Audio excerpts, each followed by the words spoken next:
reading some of your work, it was referenced. You just mentioned Elliot, and what they found or what they suspected is that there's multiple pathogens likely present, and it's almost like take all root rot, almost like a general term, kind of like snow mold, where there's multiple pathogens that could be causing very similar symptoms.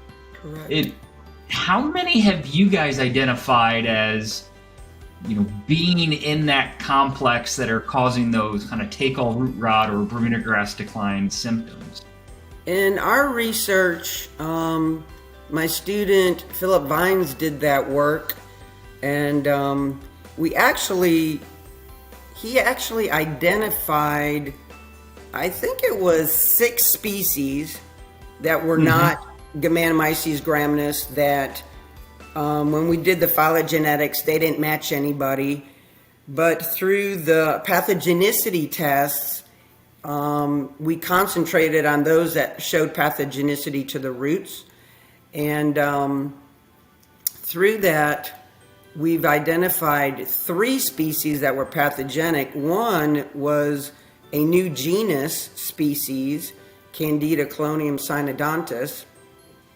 And then there was a Magnaporthiopsis species, which was kind of interesting because it used to be called Magnaporthi. And back in the day, Magnaportha poe was the summer patch fungus. And I was like, why is there Magnaporthi species on this warm season grass? So that was like in the early 2000s.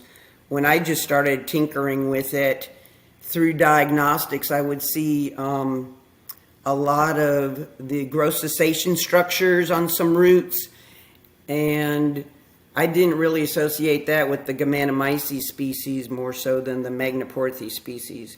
And then I started to see different shaped hyphopodia, not just simple and the deeply lobed, but different size lobed hyphopodia, some that were more kind of mitten shaped, and I was like, why are these hyphopodia different? Is it the age of the fungus when it's infecting and I'm seeing it, or what's the deal?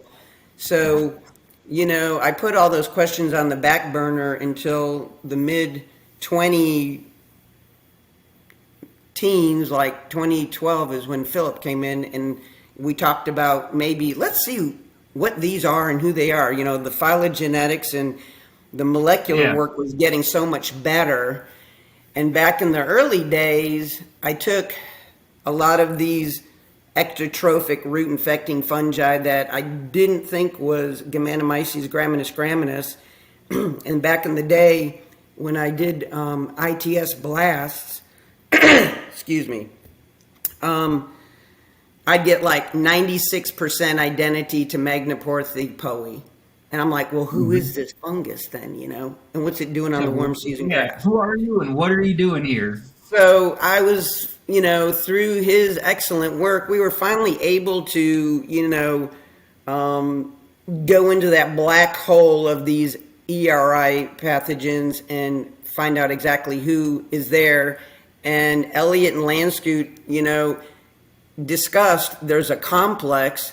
And so we were finally able to, solve that riddle and identify these fungi. And then over in North Carolina, Jim Kern's student, Cameron Stevens, he found and identified, which was already identified, Gamenomyces graminicola, which we never found in our work, which I thought was interesting because we had hundreds of samples and putting green samples from Hawaii all the way through the deep south and everywhere. Yeah. And so I was like, well, why didn't we come across graminicola? That's just kind of interesting.